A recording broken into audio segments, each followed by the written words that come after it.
Alrighty then, so let's go over some of the biggies of the parts of the brain. We're going to move pretty quickly through these because more or less this is just going to be a list of those parts, the hindbrain and midbrain, that we're going to talk about the limbic system as well. Remember, all of these, you need to know mostly what they do and what happens if something goes wrong in those. So be prepared for each one of these and also recognize where they are, because remember, you could get any kinds of questions on the AP Psych test coming from any angle. It could ask you about a scenario that would be impacted with this specific portion of the brain, and they could point to a portion of the brain, or they could give you a scenario and say what part of the brain would be impacted. You would have to name the name, or in some cases you would have to point to a portion of the brain and be like, it would be this one, A. So be prepared. You got to know it from multiple angles. So this hindbrain, midbrain, think of this as like the old brain. It's like the more animalistic portion of our brain. This is the stuff that happens without any of our control, right? Connected, of course, to that autonomic nervous system.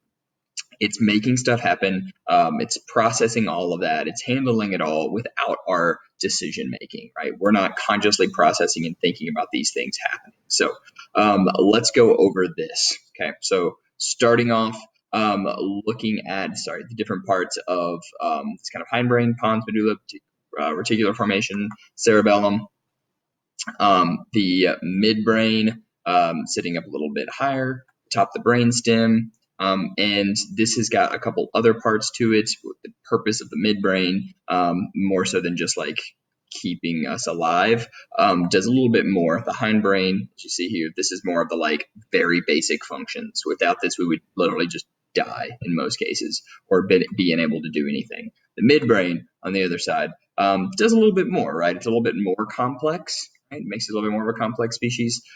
So things that like control and our eye movement give us function there. It also it deals in our reward center, right? It also functions in our ability to like find joy in life and also addiction. So both of these, again, think of them as a little bit more animalistic. They're automatic. So the brainstem, back that hindbrain, this is the oldest part, the central core of the brain. The medulla, the pons, and the reticular formation. Medulla and pons, absolutely vital to our survival. If you damage your medulla, you die in most cases. Although it can also result in just a vegetative state in which you can't function without a machine keeping you alive. So medulla, very important. You see it down here. It's the larger piece down at the brainstem. And this controls our breathing and our heartbeat. So probably the two most important things for our like automatic functioning. The pons is more coordination of our movement, and without it, you can't function at all, right? You won't have the inability to walk, or if it's small damages, maybe just the inability to balance, but does all of our like automatic movements. Think about like you're not processing or thinking about when you're moving or like just balancing, your body just does it automatically. The pons is handling that. The reticular formation isn't exactly like any of these pieces, but it is a neural network, okay? And so this is inside the brainstem that is controlling our consciousness. So if you want to remember that, a good trick, again, with all of these, I want you to come up with some form of memory trick. Like for the reticular formation, you could say something like, it is, as I said, keeping us, it's what causes us to wake up, and it helps us go to sleep. And it deals with our consciousness at all. So think of it like an alarm clock. It goes tick, tick, tells us to wake up every day for school.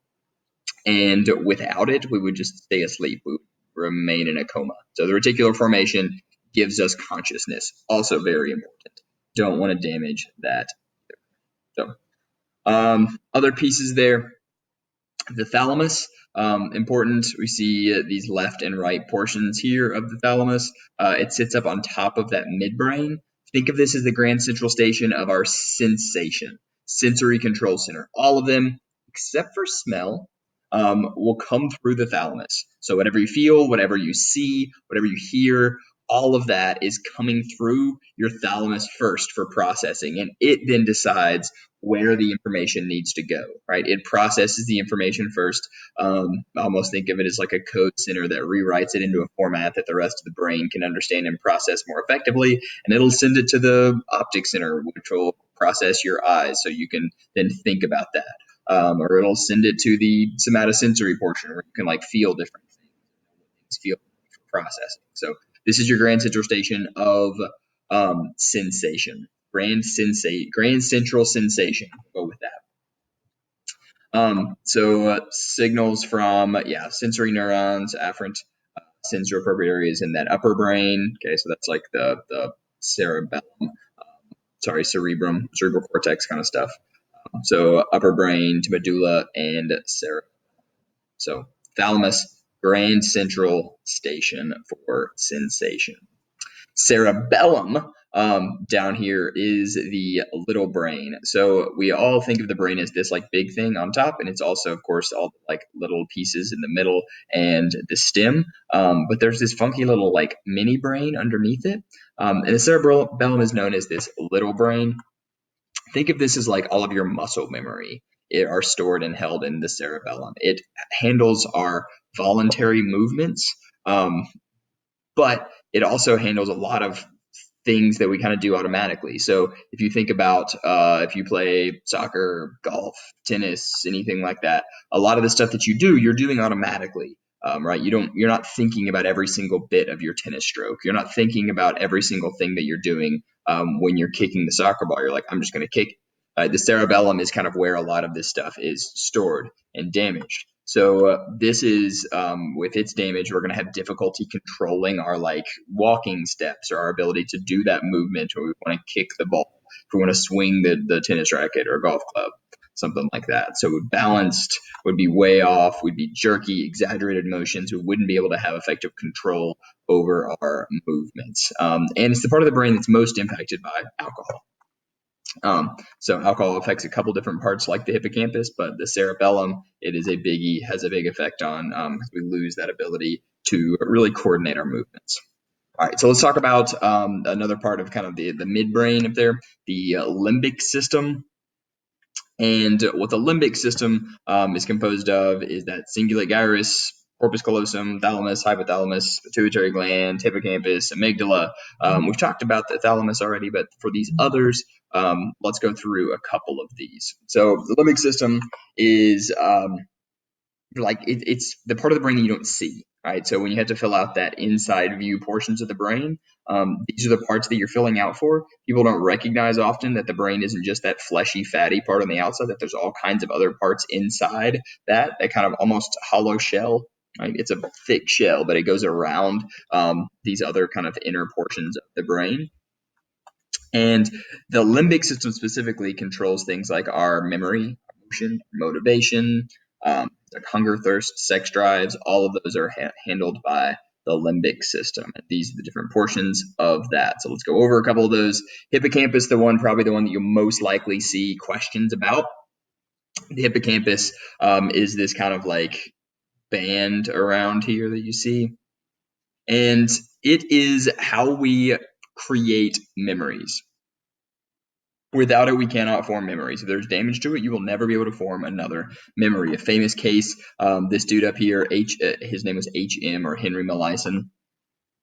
And when he was 27 years old in the 1950s at some point, he had serious epilepsy, seizures that were uncontrollable, and they decided to do an experimental surgery that fixed his epilepsy, but in doing so, they removed his hippocampus as well, which meant he remembered everything up to that point in his life.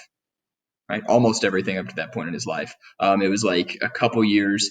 I think it was like up through his young 20s. He like couldn't remember the last couple years of his life, but he remembered the first 20-something years, and then he could never form another long-term memory going forward. And so he would hold on to like short-term memories. He still knew how to speak. He still knew how to walk around, how to ride a bike. He still knew how to do all the basic things of life. But he didn't, for a lot of them, he didn't really know how. Right? He had a fuller memory of a lot of things, but he couldn't form new memories. And interestingly enough, they also learned that he could learn new skills. Right? He could learn new skills that were very like bodily oriented. If he had to picked up something like tennis every day, he would be like, no, I've never played tennis. And they're like, well, let's just try it. And he would find that he had a very natural tennis stroke because he had been playing tennis every day. Right. So even if he didn't remember things, he would often learn that he was figuring out how to do them. His rest of his brain, like the cerebellum, that little brain, was creating muscle memory of him doing things, but his hippocampus was not creating the conscious processed memories. So if you damage those, you won't be able to learn any new memories, facts, events, anything like that. So hippocampus is very important for creating memories, but it doesn't store memories. Okay? It does not store memories. It takes a couple years, but eventually our memories are stored outside of that, and they don't totally go away, and they're going to be more. And they can go away with other forms of brain damage, but not to the hippocampus. The amygdala, biggie, you need to think about that as fear. It's going to be what's releasing increase or stress release, things that deal with the sympathetic nervous system. Anything that we have that we're afraid of, the amygdala starts to fire. It gets excited. It's how we perceive emotions, and it's also what creates and stores very emotional memories. Okay, so anything dealing with like hyper emotional states, fear and aggression comes back to that amygdala. The hypothalamus, you see that here, sitting just under the thalamus. I think hypo technically means under, or below. There you go. It connects the nervous system and the endocrine system. Remember, this is kind of the middle ground that we talked about between the two systems. Between the endocrine system, it is technically kind of like the coach of the endocrine system, as we talked about. It like manages everything, because it communicates between the nervous system and the endocrine system. So the nervous system needs something done. It works through the hypothalamus to communicate through the pituitary gland and the endocrine system. This is also what deals with the pleasure and reward center. And in general, this is how we like receive dopamine. So your hypothalamus is going to be overactive when we're more thinking about like things like social media, right? If you log on and see that a picture you posted got a bunch of likes, it's your hypothalamus that starts releasing dopamine into your system to tell you like, hey, this feels good, right? This is a good thing. So it deals with just about everything. Or this is our reward center for anything: eating, drinking, interactions with others, sexual pleasure. Any of that comes back to the hypothalamus. It can also, this one probably not as important, but no, the nucleus accumbens can also have to do with your reward center, but I would mostly connect that to the hypothalamus. So hypothalamus connects nervous system and endocrine system. It helps with that kind of internal state, balancing the parasympathetic and sympathetic nervous system. And it is our pleasure and reward system. So this one's a hoss. It does a lot. It is also in charge of that pituitary gland. Remember, the master gland of the endocrine system. It is located up here just under that hypothalamus. You see them as they work together. Think of it as the hypothalamus, though it's below the thalamus. It sits on top of, because in that hierarchy of the endocrine system, it's above the pituitary gland. So the pituitary gland deals with puberty, growth, sexual maturation, reproduction, blood pressure. If you damage that, it can cause either an inability to grow or it can continue to grow. And you see things like gigantism. People that continue to grow and grow and grow, and people reach upwards of high 7 foot because they had damage to their pituitary. So that is often the result of a pituitary gland damage. And finally, the corpus callosum. This is basically a band of tissue that connects the left and right hemispheres, that helps them communicate. So there are some neurons within you that connect the left and the right brain. You see this here. Our brain is broken into two different sections, left and right, two different hemispheres, and they're connected by this band of tissue and neurons, the corpus callosum. And if you have problems, right, if you have an issue in one side of your brain but not the other, or sometimes with intense, serious like epilepsy, or if sometimes you just kind of have damage to the corpus callosum, this results in something we'll talk about called split brain, in which your two parts of the brain are both active, both keeping you alive, both doing their job, but not communicating with each other. Makes for some very interesting stuff, but you'll have to hold off until our next lecture to talk about that. We'll cover neuroplasticity. Until next time, see y'all later.